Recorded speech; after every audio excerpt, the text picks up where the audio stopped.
আর্জেন্টিনার প্লেয়ারকে লাল কার্ড দেওয়া এবং ডোনাল্ড ট্রাম্পের ষড়যন্ত্র মিলিয়ে আর্জেন্টাইনকে হতাশ করেছে। এই হতাশার কারণ কি হতে পারে? মেসিকে হুমকি না স্কালোনিকে হুমকি, তা জানতে প্রতিবেদনে শুনবেন।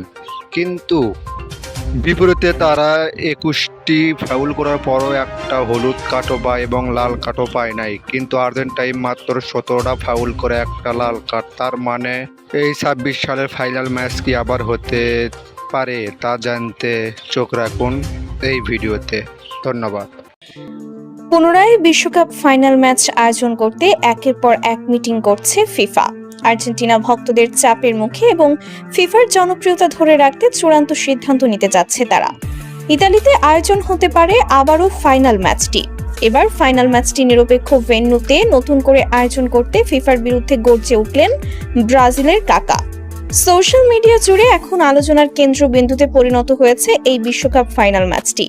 আমেরিকার মাটিতে হয়ে যাওয়া ফাইনাল ম্যাচটি নিয়ে যেন বিতর্ক পিছু ছাড়ছেই না। কারণ ফাইনাল ম্যাচের মতো এত বড় একটি ম্যাচে আর্জেন্টিনা তাদের স্বাভাবিক খেলার 1% খেলাও খেলতে পারেনি।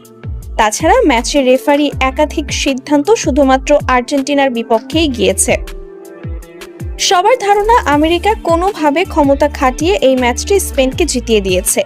আর এত সব বিতর্কের পর কয়েক লাখ আর্জেন্টাইন সমর্থক এবার লিখিত অভিযোগ জমা দিয়েছে ম্যাচটি যেন নিরপেক্ষ ভেন্যুতে নতুন করে করা হয়। এদিকে ব্রাজিলের কাকা দাবি করেছেন যে ম্যাচ নিয়ে এত বিতর্ক সে ম্যাচটি আবার আয়োজন করা হোক। স্পেন যদি আর্জেন্টিনাকে হারানোর ক্ষমতা রাখে তাহলে আবারও খেলতে রাজি হবে না কেন? আর এত ভক্তদের অভিযোগ এড়িয়ে যাওয়ার কোনো সুযোগ দেখছে না ফিফা। নিজেদের জনপ্রিয়তা ধরে রাখতে সমর্থকদের এই অভিযোগ আমলে নিয়ে ইতোমধ্যে কয়েক দফা মিটিং করেছেন ফিফা প্রেসিডেন্ট। ধারণা করা হচ্ছে ইতালিতে নিরপেক্ষ ভেন্যুতে আবারও আয়োজন করা হতে পারে ফাইনাল ম্যাচটি, যেখানে চাইলেই কেউ রাজনৈতিক ক্ষমতা খাটাতে পারবে না। তবে দেখার বিষয় কবে নাগাদ ফিফা তাদের চূড়ান্ত সিদ্ধান্তে পৌঁছায়, নাকি বিগত বছরগুলোর মতো বিতর্কের পরেও চুপ থাকে তারা। আর যদি ফিফা ফাইনালটি সত্যি আবারও আয়োজন করে তাহলে আগামী 28 তারিখ মাঠে গড়াবে এই ফাইনাল।